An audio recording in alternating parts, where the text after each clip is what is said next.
안녕하세요. 지식의 반찬을 더하다입니다. 오늘 저희가 좀 깊이 살펴볼 내용은요. 바로 합의 이혼 후에 재산 분할, 그리고 그 이혼 재산 분할 합의서에 대한 이야기입니다. 서초법무법인 라온의 대표 변호사이시고 또 17년차 베테랑 이혼 전문 변호사신 이창엽 변호사님께서 보내주신 글을 바탕으로 진행할 텐데요. 언뜻 봐도 청취자님께 도움이 될 내용이 정말 많아 보입니다. 끝까지 귀 기울여 주세요. 최근에 SK 최태원 회장하고 노소영 관장 소송 결과로 1조 원 넘는 재산 분할 이야기가 엄청 화제였잖아요. 네, 맞아요. 액수도 그렇지만 참 큰 이슈였죠. 네, 그만큼 이게 이혼할 때 재산 문제가 정말 중요하고 복잡할 수 있다는 걸 보여주는 것 같아요. 자, 그럼 이 중요한 문제 한번 본격적으로 파헤쳐 보죠. 우선 이혼 시 재산 분할, 이게 정확히 어떤 개념인가요? 협의 이혼이든 아니면 소송으로 가는 재판상 이혼이든 상관없이 요구할 수 있는 건가요? 네, 그렇습니다. 이혼 방식하고는 전혀 관계없이 청구할 수 있는 거고요. 핵심은 이거예요. 혼인 기간 동안. 그러니까 결혼 생활 중에 부부가 공동의 노력으로 만들고 또 유지한 재산, 이걸 나누는 절차라는 거죠. 아, 공동의 노력이요. 네, 결혼 후에 같이 마련한 집이나 자동차, 또 모아둔 예금, 적금 이런 것들이 대표적이겠죠. 그러면 많은 분들이 궁금해하시는 거, 결혼 전부터 각자 가지고 있던 재산, 아니면 상속받은 재산, 이런 건 어떻게 되나요? 이건 무조건 제외되는 건가요? 아, 원칙적으로는 그렇습니다. 법에서는 이걸 특유 재산이라고 부르거든요. 그래서 분할 대상에서는 빼는 게 원칙인데, 근데 중요한 예외가 있어요. 예외요? 네. 만약에 가른 배우자가 그 특유 재산 있잖아요. 그걸 유지하거나 가치로 올리는 데 기여를 했다면, 그 기여한 만큼은 분할 대상에 포함될 수가 있습니다. 아, 그 기여라는 부분이 진짜 중요해 보이네요. 예를 들면 뭐가 있을까요? 한 명이 원래 갖고 있던 상가 건물인데 다른 배우자가 막 적극적으로 관리해서 임대 수입을 엄청 늘렸다거나 이런 것도 기여가 될 수 있는 건가요? 아, 정확합니다. 네. 그런 경우 기여가 인정될 수 있고요. 법원에서는 구체적으로 그 분할 비율 정할 때 정말 여러 가지를 봐요. 혼인 기간이 얼마나 됐는지, 또 재산을 늘리고 유지하는데 각자 경제적으로 얼마나 기여했는지, 네네. 그리고 이제 가사노동이나 자녀 양육은 누가 주로 했는지, 이혼 후에 각자 경제 사정은 어떨 것 같은지, 이런 것들을 다 종합적으로 고려해서 비율을 정합니다. 여기서 진짜 주목할 점은요. 직접 돈을 버는 행위? 이것뿐만 아니라 가사노동이나 육아, 이것도 재산 형성에 대한 아주 중요한 기여로 명확히 인정된다는 거예요. 아, 과거에는 좀 안 그랬던 경우도 있었던 것 같은데 이제는 집안일이나 육아 같은 어떻게 보면 눈에 잘 안 보이는 노력이잖아요. 이런 것도 재산 형성에 대한 기여로 본다. 이 점이 청취자님께는 정말 큰 의미가 있을 것 같아요. 맞습니다. 네. 그래서 살림 내역이라든지 육아 일지 같은 그런 기록들이 도움이 될 수도 있겠네요. 네, 그렇죠. 객관적인 증거가 뒷받침되면 아무래도 유리할 수 있습니다. 재산 분할 절차는 크게 두 가지예요. 부부가 원만하게 합의해서 나누는 협의 분할. 이게 있고 합의가 좀 어려우면 법원에 소송을 내서 판결로 나누는 재판상 분할. 이렇게 있습니다. 네. 근데 재판상 분할은요. 이혼한 날로부터 2년 안에 청구해야 한다는 거 이거 꼭 기억하셔야 하고요. 아, 2년 기한이 있군요. 네.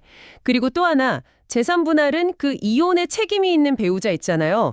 그 사람한테 청구하는 위자료하고는 완전히 다른 문제입니다. 별개예요. 아, 그러니까 재산 분할은 그냥 같이 이룬 걸 공평하게 나누는 과정이고 위자료는 잘못한 사람이 주는 약간의 배상금 같은 그런 별도의 문제라는 거군요. 네, 맞습니다. 개념이 다릅니다. 그럼 이제 합의가 잘 돼서 재산 분할 합의서를 작성하게 됐다. 이 서류는 왜 그렇게 중요한 건가요? 그냥 좋게 헤어지기로 했으면 말로만 해도 되지 않나 싶기도 한데. 아, 그게 정말 중요한데요. 이 합의서는 이혼하고 나서 나중에 생길 수 있는 재산 관련 분쟁 있잖아요. 그걸 미리 막아주는 아주 중요한 안전장치 역할을 합니다. 민법 제839조의 이해도 근거가 있고요. 근데 여기서 제가 정말 강조하고 싶은 건 합의서를 작성한 다음에 반드시 공증을 받아야 한다는 겁니다. 공증이요? 네, 공증을 받아야만 법적으로 아주 강력한 효력이 생겨요. 그냥 서명이나 날인만 했다. 이걸로는 좀 부족합니다. 아, 그냥 사인만 하는 걸로는 안 되고 꼭 공증까지 받아야 나중에 딴소리를 못하게 딱 법적인 힘이 생긴다. 이거 진짜 꼭 기억해야겠네요. 네, 매우 중요합니다. 한번 작성하면 이거 바꾸기도 어렵다고 들었어요. 맞나요? 네, 맞아요. 한번 공증까지 딱 마치면 나중에 그때는 내가 잘 몰라서 그랬다. 마음이 바뀌었다. 이렇게 내용을 바꾸는 게 사실상 거의 불가능합니다. 매우 어려워요. 그래서 처음 작성할 때 정말 신중해야 하고요. 가능하면 전문가하고 상의해서 좀 꼼꼼하게 준비하시는 게 좋습니다. 합의서에는 누가 누구랑 어떤 방식으로 이혼하는지, 그리고 제일 중요하게는 어떤 재산을, 예를 들면 부동산 주소라든지 예금 계좌 번호, 차량 번호 이런 걸 아주 구체적으로, 아, 구체적으로요? 네, 어떻게 나눌 건지, 분할 비율이라든지 소유권은 언제 넘겨준다든지 돈은 언제 어떻게 지급한다든지 이런 걸 아주 상세하게 적어야 합니다. 상세하게. 네. 그럼 공증까지 받은 합의서는 구체적으로 어떤 힘을 갖게 되는 건가요? 만약에 상대방이 합의서대로 돈을 안 준다거나 집 명의를 안 넘겨준다거나 이러면 어떻게 되죠? 그럴 때 이제 공증의 힘이 발휘되는 건데요. 공증된 합의서는 그 자체로 강제 집행 권한이 됩니다. 강제 집행 권한이요? 좀 어려운데. 쉽게 말하면요. 법원의 판결문하고 똑같은 효력을 갖는다고 보시면 돼요. 아하, 판결문이랑 같은 급이군요. 네. 그래서 상대방이 약속을 안 지키면 또 소송 걸고 재판하고 이럴 필요 없이요. 바로 이 합의서를 가지고 강제 집행, 예를 들면 압류 같은 거요. 이걸 신청해서 내 권리를 실현할 수 있는 거죠. 와, 굉장히 강력하네요. 그렇죠. 물론 일방적으로 합의를 어기면 소송을 제기할 수도 있고요. 다만 한 가지 주의할 점은 합의 내용 자체가 너무 한쪽에게만 유리하다거나 사회 통념에 너무 어긋난다거나 그러면 민법 103조 위반으로 법적으로 무효가 될 수도 있긴 합니다. 그래서 좀 합리적인 선에서 합의하는 게 중요하죠. 야, 공증된 합의서라는 게 거의 법원 판결 예고편 같은 거네요. 약속 안 지키면 바로 본편, 즉 강제 집행으로 넘어갈 수 있는 아주 강력한 티켓인 셈이고요. 오늘 합의 이혼 후 재산 분할하고 합의서 작성에 대해서 정말 중요한 점들을 많이 짚어본 것 같습니다. 결국 이혼할 때 재산 분할이라는 게 단순히 그냥 돈을 나누는 걸 넘어서 그 결혼 생활 동안 서로의 시간과 노력이 어떻게 가치를 인정받는지 이걸 보여주는 과정 같다는 생각이 드네요. 맞습니다. 그런 측면이 있죠.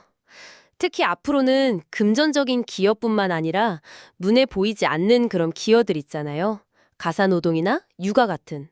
그런 걸 어떻게 더 명확하게 증명하고 또 평가받을 것인지 이 부분이 더욱 중요해지지 않을까 생각됩니다. 네, 오늘 내용 청취자님께 도움이 되셨을까요? 다시 한번 유익한 내용을 제공해 주신 법무법인 라온의 이창엽 이혼 전문 변호사님께 감사의 말씀을 드리고 마무리를 하겠습니다. 오늘도 좋은 하루 보내시길 바라며 구독과 좋아요, 알림 설정, 그리고 이 내용이 도움이 될 만한 친구가 있다면 공유 부탁드립니다. 감사합니다.